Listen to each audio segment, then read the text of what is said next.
All right, so now we're to video 12. We're looking at sample of product cover sheet.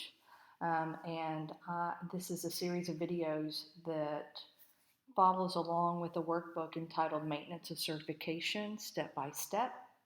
I'm on page 13 of that workbook.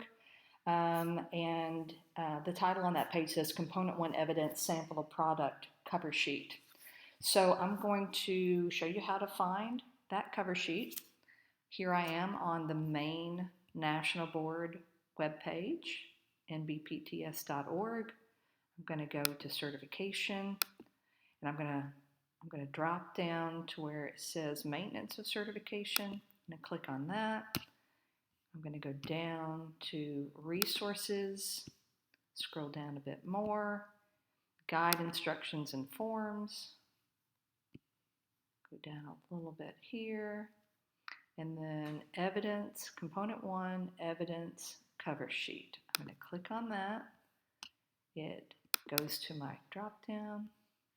All right, so here is the component 1 evidence sample of products cover sheet, aka evidence. I advise that you carefully read the directions on the top of this page. So you'll put your candidate number in here, and this is just a cover sheet. But you will end up submitting this cover sheet along with 4 pages of sample of products that will be submitted all as one file. So there's no more than 2 pages per PGE. And we've talked in the previous video about what those kinds of evidence might look like. You need to make sure that you name or number each of the things that you choose to use as your sample of product.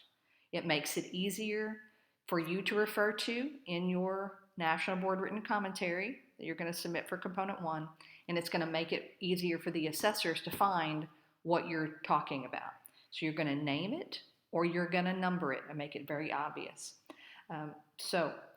Those are the most important points. So you're not going to change this cover sheet in any way. The margins are already set. The only thing you have to type into this cover sheet is that candidate number. And your evidence will then be attached to this through some sort of Word document that you attach with this cover sheet. Then they'll be scanned together and submitted as one file.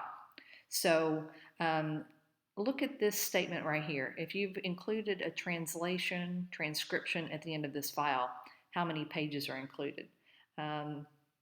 So if you need no translation or no transcription, you just keep this box checked.